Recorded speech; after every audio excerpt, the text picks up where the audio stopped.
Ya Orta Asya devletleri için neden sürekli ama istisnasız sürekli post-Sovyet terimini kullanıyoruz da şey demiyoruz mesela Afrika veya Güney Asya ülkeleri için kullandığımız gibi postkolonyal yani sömürgecilik sonrası demiyoruz.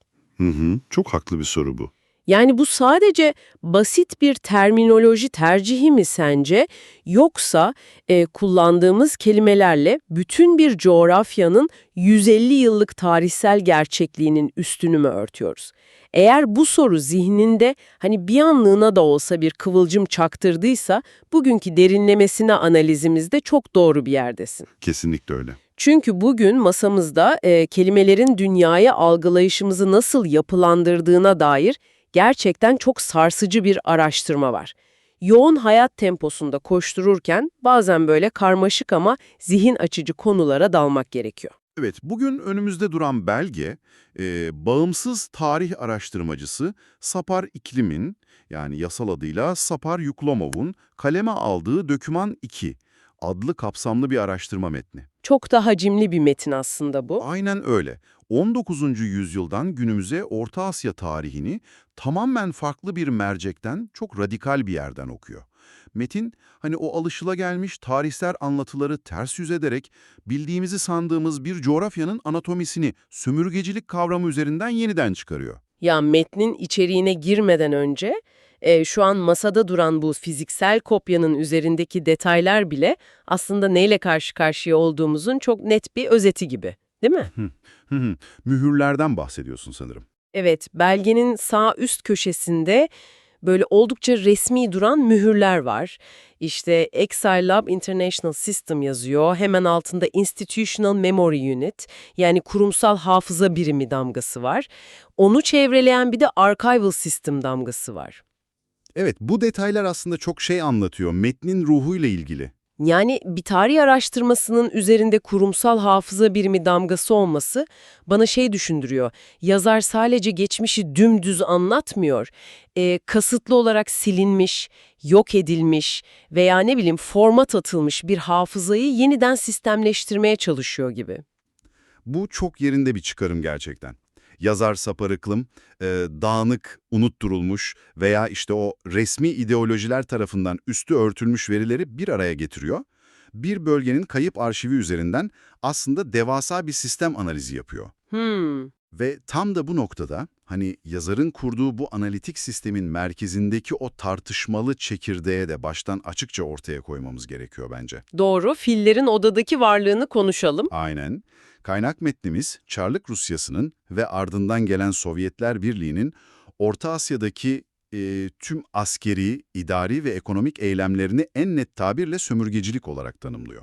Ki bu uluslararası ilişkilerde veya akademide, tarih yazımında falan son derece politik, yüklü ve tartışma yaratan bir argüman. Hem de nasıl çok sert bir iddia bu. O yüzden dinleyici hani incelememizin en başında şu kritik kuralı seninle hemen paylaşmak istiyorum. Bizim buradaki amacımız yazarın bu sert iddialarının siyasi bir savunmasını yapmak falan değil. Onları onaylamak veya reddetmek de değil. Kesinlikle taraf tutmuyoruz. Aynen herhangi bir politik taraf tutmuyoruz burada. Bizim görevimiz sadece Sapar Eklim'in bu 150 yıllık dönemi sömürgecilik olarak tanımlarken kullandığı mantık zincirini, o sunduğu nedensellik bağlarını ve o çarpıcı karşılaştırmaları senin için tarafsızca test etmek, masaya yatırmak. Biz metnin içindeki o mekanizmaları deşifre edeceğiz aslında. Hı hı. Çünkü yazarın tezi şu, Sovyetler Birliği'nin doğasını anlamak için onun üzerine inşa edildiği emperyal temeli çok iyi bilmek lazım.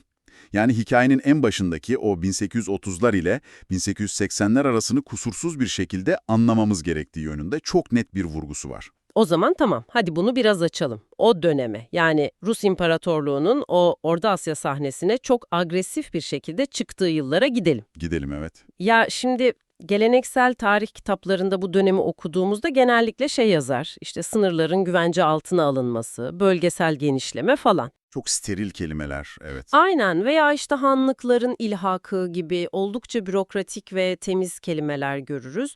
Hiv, Buhara, Hokant hanlıklarının ya da işte Teke, Yomut, Sarık gibi bağımsız Türkmen boylarının kontrol altına alınması diye geçer. Peki yazar bu steril ilhak kelimesini reddedip bunu nasıl klasik bir sömürgecilik olarak temellendiriyor kaynağında? Mekanizma nasıl işlemiş orada? Şimdi yazar sürecin sadece böyle basit bir bayrak değişimi ya da sınır genişlemesi olmadığının çok kalın harflerle altını çiziyor. Hı hı. Burada yaşanan şey yerel yapıların tamamen tasfiye edilip merkezden yönetilen devasa bir sömürge aparatının kurulması. Spesifik olarak askeri operasyonların doğasına bakıyor yazar. Örnek veriyor mu? Veriyor tabii. Örneğin Aşkabat, Göktepe ve Merv'deki o kanlı harekatlar var ya, yazar bu savaşları Britanya İmparatorluğu'nun Hindistan'ı işgal ederken yürüttüğü o asimetrik ve acımasız cezalandırma seferlerine benzetiyor. Vay canına. Birebir İngilizlerle karşılaştırıyor yani. Aynen öyle. Geleneksel liderler, yani bölgenin o 1000 yıllık siyasi elitleri ya idam ediliyor oracıkta ya da sürgüne gönderiliyor. Yerlerine ise doğrudan St. Petersburg'dan atanan genel valilikler, yani oradaki adıyla General Gubernatorstvo getiriliyor. Hı hı. Yani bölgenin hukuki ve idari sinir sistemi tamamen felç ediliyor ve dışarıdan yapay bir sinir sistemi naklediliyor resmen. Ya bunu şöyle düşünmek, mekanizmayı dinleyicinin gözünde canlandırması açısından çok daha faydalı olabilir bence. Bazen bu tarz tarihsel olayları büyük şirketlerin o düşmanca şirket evliliklerine benzetirler. Evet, satın almalar falan. Aynen. Ama bence buradaki durum bundan çok daha radikal. Yani bunu yüzyıllardır ayakta duran, kendi iç mimarisi, avluları, odaları olan o tarihi bir binanın sadece tabelasını değiştirmek olarak düşünmemeliyiz. O binayı içindeki sakinleriyle birlikte dinamitleyip dümdüz etmek ve aynı arazinin üzerine planları binlerce kilometre ötedeki bir merkezde çizilmiş, böyle tek tip ruhsuz bir betonarme blok inşa etmek olarak düşünebiliriz sanki. Kesinlikle çok iyi bir analoji oldu bu. Çünkü orijinal kat planı, eski yaşam biçimi, o binanın hafızası tamamen siliniyor ortadan. Eski yönetim kurulu yok ediliyor. Ve bu benzetme aslında işin o ekonomik ve kültürel boyutlarını da çok iyi kapsıyor bana sorarsan. Çünkü o betonarme blok inşa edildikten sonra içindeki üretim sistemi de tamamen merkezin, yani patronun ihtiyaçlarına göre dizayn ediliyor. Nasıl bir üretimden bahsediyoruz burada? Kaynak metne göre bölgenin zenginlikleri var. İşte pamuk, yün, karakul derisi gibi ham maddeler. Bunlar inanılmaz ucuz fiyatlarla merkez tarafından adeta emiliyor. Ham madde sömürüsü. Evet. Rusya'daki fabrikalarda işleniyor bunlar ve sonra ne oluyor biliyor musun? Sanayi ürünü olarak o bölge halkına fahiş fiyatlarla kat be kat pahalıya geri satılıyor. İnanılmaz bir kısır döngü. Yazar bu ekonomik boyunduruk döngüsünü de yine İngiltere'nin Hindistan'da kurduğu o meşhur zorunlu pazar modelinin birebir kopyası olarak nitelendiriyor. Yani bölge kendi zenginliğini üreten özerk bir yapı olmaktan çıkıp merkeze hizmet eden bir taşerona, bir ham madde deposuna dönüşüyor. Aynen öyle. İşin bir de kültürel asimilasyon tarafı var değil mi? Çünkü sadece ekonomiyi kontrol ederek bir halkı 100 yıl boyunca zapt edemezsin ki. Hani onların dünyaya bakış açılarını, kültürlerini falan da yeniden programlaman gerekir bence. Kesinlikle. Belge zaten bu kültürel ve eğitimsel kontrol mekanizmalarına çok geniş yer ayırıyor. İslami eğitimin kısıtlanması, yüzyıllardır orada var olan o kadim medreselerin ekonomik kaynaklarının kesilip sıkı bir kontrol altına alınması tek tek anlatılıyor. Ve Rus kültürünün tartışılmaz, böyle mutlak üstün bir medeniyet olarak dayatılması var metinde. Yazar bu yerel kültürü ikincilleştirme, aşağılama politikasını da bu sefer Fransa'nın Cezayir'de uyguladığı politikalarla eş tutuyor. Vay, yani İngiltere'nin Hindistan'ıyla Fransa'nın Cezayir'ini birleştirmiş gibi oluyor. Aynen, yerli halkı kendi öz yurdunda yabancılaştıran bir model kuruyorlar çünkü. Ya şimdi bu argümanları dinlerken zihnimde hemen şu itiraz beliriyor. Eminim dinleyicimiz de şu an kendi kendine aynı şeyi düşünüyordur. Nedir o? Ya tamam, 19. yüzyılda Çarlık Rusyası evet klasik bir Avrupa İmparatorluğu gibi davrandı. Sömürgeci refleksler falan gösterdi, okey. Ama 1917'de devrim oldu, o emperyal imparatorluk yıkıldı. Hı hı. Bolşevikler başa geldiğinde hani en büyük vaatlerinden biri Çarlık emperyalizmine son vermekti, halklara kendi kaderini tayin hakkı tanımak ve eşitliği sağlamak değil miydi ana fikir? Evet, kağıt üzerinde öyleydi. Eğer yazar haklıysa, eşitlik ve sosyalizm vaadiyle gelen o erken dönem Sovyetler Birliği'nde bu mekanizma nasıl sömürgecilik olarak devam edebildi? Ne değişti ki? İşte yazar Sapar İklim'in en vurucu ve belki de en provokatif tezi tam da bu kırılma noktasında ortaya çıkıyor aslında. Burada gerçekten büyüleyici olan şey şu, kaynağa göre 1917'den sonra sistemin o sömürgeci doğası asla değişmedi. Hiç mi değişmedi? Hiç. Sadece tabiri caizse ideolojik bir yazılım güncellemesi aldı sistem. Yazılım güncellemesi. Çok iyiymiş. Yazar, Sovyetlerin bu dönemi için sistem modernize edilip güçlendirildiği diyor. Ve bunun en büyük kanıtı olarak da 1924 ile 1936 yılları arasında uygulanan ulusal bölgesel sınırlandırma politikasını gösteriyor. He, işte burası gerçekten ilginçleşiyor. Yani bugün haritada gördüğümüz o Kazakistan, Özbekistan, Türkmenistan gibi sınırların böyle adeta cetvelle çizildiği o meşhur dönemden bahsediyorsun, değil mi? Ta kendisi. Ama yani resmi anlatı bize hep bu sınırların etnik gruplara kendi cumhuriyetlerini vererek onlara bir nevi ulusal bağımsızlık alanı, bir özgürleşme yarattığını söyler. Yazar bunu nasıl bir kontrol mekanizmasına çeviriyor kaynağında? Yazar diyor ki bu sınırlar halklara bağımsızlık vermek için falan değil. Tam aksine ortak tarihi, dili ve kültürü paylaşan devasa bir Türk-İslam coğrafyasını suni parçalara bölmek için çizildi. O bilindik böl ve yönet taktiği yani. Aynen öyle. Mekanizma da şöyle çalışıyor bak. Etnik grupların ve boyların o doğal geçiş yolları var ya, 1000 yıllık ticaret ağları, göçebe rotaları falan tamamen hiçe sayılıyor. Hmm. Ve öyle karmaşık sınırlar çiziliyor ki hiçbir cumhuriyet asla kendi kendine yetemiyor. Örneğin bir bölgenin ana su kaynağı hop diğer cumhuriyetin sınırında kalıyor, tarım alanı ise ötekinde. Anlıyorum. Yani bölgesel entegrasyonu, işte bu halkların birleşip de o merkeze, Moskova'ya karşı güçlü bir blok oluşturmasını fiziksel olarak imkansız hale getiriyorsun. Kesinlikle. Çok zekice ve karanlık bir dizayn bu. Ortaya çıkan her sınır anlaşmazlığında, her su krizinde ya da böyle en ufak bir ekonomik darboğazda mecburen Moskova'nın hakemliğine muhtaç kalıyorlar. Tam olarak bu. Yazar, bu haritacılık mühendisliğini de yine Britanya'nın Hindistan ve Pakistan'ı bölerken uyguladığı o taktiklere benzetiyor. Sınırlar bir özgürlük alanı falan değil, basbayağı birer kilit mekanizması olarak inşa ediliyor diyor. Bir dakika, peki ya kolektifleştirme mevzusu? Şimdi sosyalizmin temelinde kaynakların adil paylaşımı, işte toprağın ağalardan, elitlerden alınıp halka verilmesi fikri yatar ya, yazarın metninde bu dönem yani o kolektifleştirme süreci nasıl anlatılıyor? Çünkü bunu sömürgecilik olarak okumak bence çok ciddi bir nedensellik bağı gerektirir. Çok doğru. Yazar bu konuyu açıklarken önce kolektifleştirmenin böyle sorunsuz, dirençsiz uygulanabilmesi için yapılan hazırlık evresine odaklanıyor metinde. Hazırlık evresi derken? Yani elitlerin tasfiyesine. Şöyle düşün, bir toplumu tamamen kökünden dönüştürebilmek için önce ona itiraz edebilecek o beyin takımını yok etmeniz gerekir. Belge burada çok spesifik isimler ve gruplar veriyor. Kazakistan'daki Alaşorda hareketi liderleri, Özbekistan'daki Ceditçiler ve önemli Türkmen liderler. Bunların tasfiyesi. Bir dakika, burası cidden çok kritik. Ceditçiler, yani o yenilikçi, aydınlanmacı aydınlar neden hedef alınıyor ki?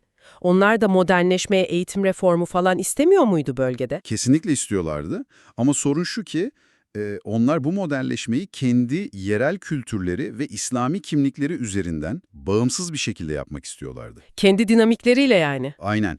Yazarın sömürgecilik tezi tam da burada devreye giriyor.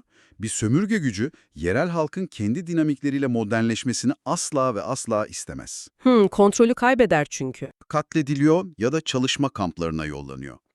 İngilizlerin veya Fransızların kendi kolonilerindeki o milliyetçi aydınları tasfiye etmesiyle tamamen aynı mantık işliyor. İnanılmaz. Tabii itiraz edebilecek kimse kalmadıktan sonra da o yıkıcı meşhur tarım politikaları, kolektifleştirme başlıyor sanırım. Evet, yazar kolektifleştirmeyi asla bir tarım reformu olarak görmüyor. Bunu bölgenin o binlerce yıllık sosyoekonomik omurgası olan göçebe ve yarı göçebe kültüre indirilmiş ölümcül bir darbe olarak okuyor. Nasıl yapıyorlar bunu peki pratik olarak? İnsanların hayvanlarına devlet adına el konuluyor bir gecede. Ve insanlar zorla yerleşik hayata geçirilip kolektif çiftliklere hapsediliyorlar. Binlerce yıllık o ekolojik ve ekonomik denge resmen darmadağın ediliyor. Sonuç ne oluyor peki? Sonuç çok acı. Sadece Kazakistan'da 1,5 ila 2 milyon arası insan açlıktan ölüyor. Yok artık. Gerçekten çok korkunç bir rakam bu. Yazar da bu trajediyi işte doğal bir afet falan veya basit bir politika hatası olarak görmüyor. Doğrudan sömürgeci şiddetin, o dizaynın bir sonucu olarak görüyor ve bunu yine doğrudan Britanya'nın politikaları yüzünden milyonlarca insanın can verdiği 1943 Bengel kıtlığıyla aynı kategoriye koyuyor. Bu rakamlar cidden dehşet verici. Bir halkın çeyreğinin yok olmasından bahsediyoruz neredeyse. Peki ama bir imparatorluk ya da merkezi otorite, ne dersek diyelim, sürekli kıtlık yaratarak, aydınları kurşuna dizerek bir bölgeyi uzun vadeli yönetemez ki. Sürdürülebilir değil tabii. Aynen. Bu kriz ve şiddet dönemi bittikten sonra, yani o 1950'ler, 60'lar ve 70'lerde sistem nasıl kendini idame ettirdi peki?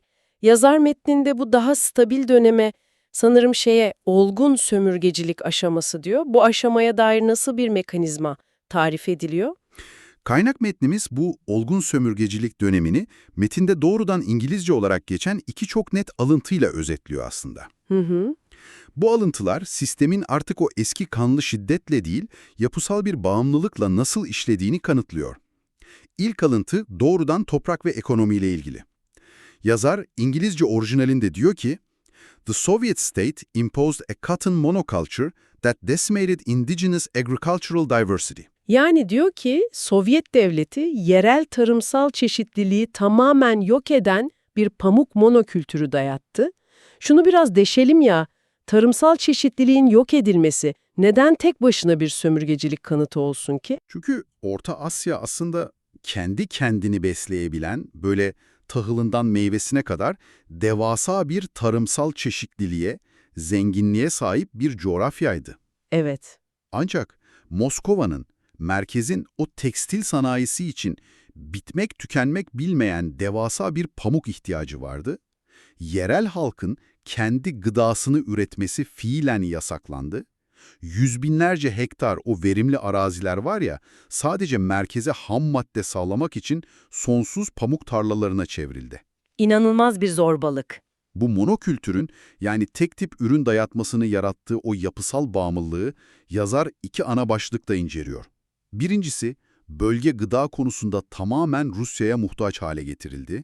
Kendi kendini besleyemez hale geldi yani. Aynen öyle. İkincisi de bu devasa pamuk tarlalarını sulamak için Amuderya ve Sirderya nehirlerinin yönleri öylesine vahşice, öylesine fütursuzca değiştirildi ki dünya tarihinin gördüğü en büyük ekolojik felaketlerden biri yaşandı. Aral Gölü'nün kuruması. Ta kendisi. Aral Gölü kurudu. Ya bunu dinleyicimizin kafasında tam olarak oturtabilmek için o demin konuştuğumuz farazi çiftlik analojisine geri dönmek istiyorum izninle. Tabii, buyur. Düşünsene, senin böyle kuşaklardır işlediğin, her türlü sebzeyi, meyveyi, tahılı yetiştirdiğin ve hani aileni rahatça doyurduğun harika bir çiftliğin var. Toprak senin, su senin. Sonra uzaktaki o çok güçlü toprak ağası geliyor. Sistemi tamamen değiştiriyor ve sana diyor ki hayır artık bunların hiçbirini ekemezsin. Bütün bu toprağı sadece ve sadece benim fabrikalarımda işleyeceğim o tek ürünü, endüstriyel bitkiyi, pamuğu ekeceksin. Çok acımasız. Sen mecburen o ağanın koyduğu kotayı doldurmak için gece gündüz pamuk ekiyorsun. Ama o tek ürünü zorla yetiştirmek için kullandığın ağır kimyasallar toprağını zehirliyor zamanla. Suyu o kadar fütursuzca çekiyorlar ki çiftliğinin yanındaki o koskoca dere, yani Aral Gölü tamamen kuruyor. Geriye sadece zehirli bir tuz çölü kalıyor maalesef. Evet ve işin en trajikomik, en sarsıcı yanı ne biliyor musun? Akşam eve gittiğinde kendi topraklarında ürettiğin yiyecek kalmadığı için aileni doyurmak üzere gidip o yiyeceği yine o ağanın marketinden satın almak zorunda kalıyorsun. Hem de onun belirlediği fiyattan. Aynen öyle. İşte bu yazarın bahsettiği o nefes kesici, kusursuz bağımlılık döngüsünün ta kendisi bence. Çok isabetli bir analoji bu. Çünkü sömürgecilik dediğimiz şey sadece toprağı zehirlemekle kalmıyor.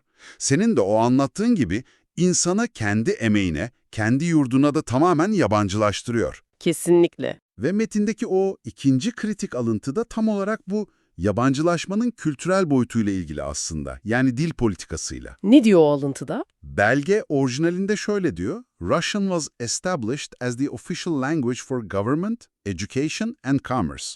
Competence in Russian was essential for social mobility. Yani diyor ki Rusça hükümet, eğitim ve ticaret için resmi dil olarak belirlendi. Sosyal hareketlilik yani toplumda bir yerlere gelebilmek, yükselebilmek için Rusça bilmek şart koşuldu. Bu resmen görünmez ama aşılamaz bir cam tavan yaratmak demek toplumda. Aynen öyle. Yazar, bu dil politikasının aslında çok net bir idari mekanizma olduğunu söylüyor. Kendi ana dilini, yani işte Kazakçayı, Özbekçeyi falan konuştuğun sürece toplumun o en dış çeperlerinde, köylerde kalmaya mahkumsun. Merkeze yaklaşamıyorsun. Asla. Eğer bir fabrikada baş mühendis, bir hastanede başhekim veya devlette üst düzey bir bürokrat olmak istiyorsan, kendi kültüründen tamamen sıyrılmak, merkezin dilini ve o düşünce yapısını benimsemek zorundasın. Bu da yine o klasik sömürge modellerine çok benziyor. Evet, yazar bunu doğrudan Fransa'nın Kuzey Afrika'da, özellikle Cezayir'de uyguladığı ve işte o yerel dilleri alt sınıfların dili olarak marjinalleştiren asimilasyon politikalarıyla paralelleştiriyor zaten. Hı hı. Sonuç olarak Orta Asya Cumhuriyetleri kağıt üzerinde hani hep eşit cumhuriyetler gibi görünür ya, aslında kendi bütçeleri, sanayi planlamaları, dış ticaretleri ve eğitim müfredatları üzerinde hiçbir söz haklarının kalmadığı tam bir idari boyun eğdirme sistemi inşa ediliyor. Peki, geldik o zaman en can alıcı soruya. 150 yıllık koca bir tarihsel süreci Sapar iklimin merceğinden geçirdik şimdiye kadar. Evet. Çarlık Rusyası'nın o askeri harekatlarından, bölgesel yıkımlarından başladık. Sovyetlerin sınır mühendisliğine, aydınların o kanlı tasfiyesine, kurumuş Aral Gölü'nün o zehirli topraklarına ve nihayetinde ana dilin bile bir dezavantaja dönüştüğü kültürel asimilasyona kadar geldik. Bayağı uzun bir yolculuk. Bütün bunları da küresel sömürgecilik örnekleriyle paralellik kurarak açıkladık. Peki tüm bunlar ne anlama geliyor? Yazar bizi bunca verinin, bunca tarihsel acının içinden geçirerek asıl nereye varmak istiyor günün sonunda? Dert ne tam olarak? Eğer bunu büyük resme bağlarsak, yazarın asıl derdinin geçmişte ne olduğu kadar o geçmişi bugün bizim nasıl adlandırdığımız olduğunu görürüz. Zaten metnin temel argümanı da tam buraya dayanıyor finalde. Sapar-ı Aklim'e göre post-Sovyet yani Sovyet sonrası kavramı var ya, Evet. bu son derece tehlikeli, manipülatif ve maskeleyici bir kelime aslında. Neden ki? Yani sonuçta sadece takvimsel bir zaman dilimini belirtmiyor mu bu kelime? Sovyetler Birliği dağıldıktan sonraki dönem demek değil mi? En basit haliyle. Hayır, çünkü dil asla tarafsız değildir, olamaz da. Yazara göre Sovyet sonrası dediğinizde, sanki geçmişte tamamen meşru, tarafların kendi rızasıyla kurduğu normal bir siyasi birlik varmış da, hani bu birlik zamanla işlevini yitirip dağılmış gibi bir anlam çıkıyor. Hı. Ve bugünkü devletler de o dönemin doğal, meşru bir mirasını taşıyormuş gibi nötr, hatta yer yer nostaljik bir hissiyat yaratıyor. Bu terim, seninle demin konuştuğumuz o 150 yıl boyunca işleyen sömürü çarklarını, demografik mühendislikleri, o zorunlu kıtlıkları normalleştiriyor bir nevi. Çok doğru. Onları sanki böyle bir imparatorluğun işlediği suçlar olarak değil de başarısız olmuş bir politik deneyin yan etkileri gibi sunuyor dünyaya. Kesinlikle. Oysa yazarın savunduğu gibi bu coğrafya için postkolonyal yani sömürgecilik sonrası tanımını kullanmaya başladığınız an o maske aniden düşüyor. Kelimenin bütün gücü bir anda ortaya çıkıyor diyebiliriz. Çünkü sen sömürgecilik sonrası dediğinde ortada meşru bir siyasi birlik falan değil, tamamen hukuksuz, zorba bir işgal ve sömürü olduğunu peşinen en baştan kabul etmiş oluyorsun. Aynen öyle. Ve hani bildiğim kadarıyla bu sadece öyle akademik çevrelerde yapılacak fiyakalı bir semantik tartışmada değil. Bunun uluslararası hukukta çok ciddi, çok bağlayıcı karşılıkları var. Çok haklısın. Mesele sadece tarihsel bir yüzleşme falan değil ki. Sömürgecilik sonrası kavramı Birleşmiş Milletler ve uluslararası hukuk nezdinde çok net tanımlanmış bir dekolonizasyon, yani sömürgeden arınma hakkını beraberinde getiriyor. Hı hı. Bu sadece o çalınan ekonomik kaynakların değil, gasp edilen kültürel kimliğin, silinen kurumsal hafızanın da geri alınmasını talep etme hakkı demek aynı zamanda. Yazar ancak bu doğru terminoloji kullanıldığında bölge halklarının o zihinsel esaretten kurtulup kendi geleceklerini bağımsız bir şekilde inşa edebileceklerini savunuyor zaten. Sevgili dinleyici, duyuyor musun? İncelememizin en başında sorduğumuz o kanca sorunun cevabı tam olarak burada yatıyor işte. Yani kullandığımız tek bir kelimenin, evet sadece bir sıfatın, koca bir coğrafyanın, dünya sahnesindeki meşru haklarını, yüzyıllık tarihsel travmalarını ve kendi kimliğini tanımlama biçiminin nasıl kökünden değiştirebileceğini görüyor musun? Çok güçlü bir farkındalık bu. İşte bilgiyi, derin araştırmaları sadece böyle ortamlarda, entelektüel sohbetlerde satmak için değil, dünyaya, olaylara ve hani bize sunulan haberlere bakış açımızı temelden sarsmak ve yeniden yapılandırmak için tüketiyoruz. O masamızdaki Legal Lab'ın mühürlü belgelerinin, işte o kurumsal hafıza biliminin yapmaya çalıştığı o zorlu zihinsel inşa süreci de tam olarak bu zaten. Unutturulmuş, silinmiş bir anlatıyı doğru kelimelerle, doğru formla yeniden dünya sahnesine çıkarmak. İnanılmaz ufuk açıcı bir zihin egzersiziydi ya. Benim için de öyle oldu. Yani toparlamak gerekirse, bugün 19. yüzyılın o kanlı askeri fetihlerinden, cetvelle çizilmiş yapay sınırlardan geçtik. Sosyalizm vaadi maskesinin altında tasfiye edilen aydınlardan, zorla yerleşik hayata geçirilirken yok olan milyonlardan bahsettik bir. Hı hı. Ve nihayetinde pamuk tarlalarından süzülerek şu post-Sovyet ile post-kolonyal kelimeleri arasındaki o devasa, uçurum gibi siyasi ve psikolojik farkı deşifre ettik. Ve bence kapatırken o kuralımızı tekrar hatırlatmakta da fayda var.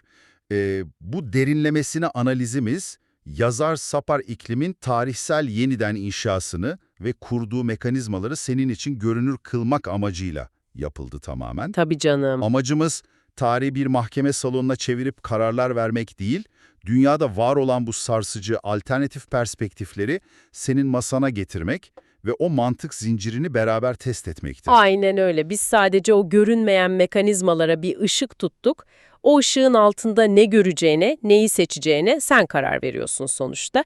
O zaman bu bölümü kapatırken kaynak metinde doğrudan yazmayan ama oradaki argümanların bizi doğal olarak akışta ittiği şu kışkırtıcı soruyu zihnine bırakmak istiyorum. Dinliyoruz. Şunu bir düşün, eğer Orta Asya ülkeleri uluslararası arenada küresel kimliklerini Sovyet sonrası ülkeler olmak yerine resmi olarak sömürgecilik sonrası bir bölge olarak yeniden markalamayı başarırlarsa ne olur?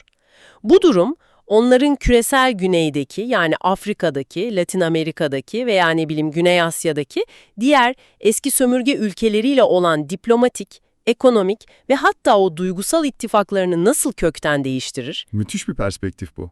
Belki de sadece bir kelimenin değişimi, dünyada yepyeni, devasa bir jeopolitik bloğun doğuşuna şahit olmamızı sağlayabilir. Kim bilir? Tarih bize her şeyin mümkün olduğunu gösteriyor. Bugün bizimle olduğun, o karmaşık belgelerin arasına bizimle birlikte daldığın ve dünyayı anlama merakını hep böyle canlı tuttuğun için çok teşekkürler. Bir sonraki kaynak incelememizde yine böyle ezber bozan bir konuyla görüşmek üzere diyelim. Şimdilik hoşça kal. Hoşça kalın.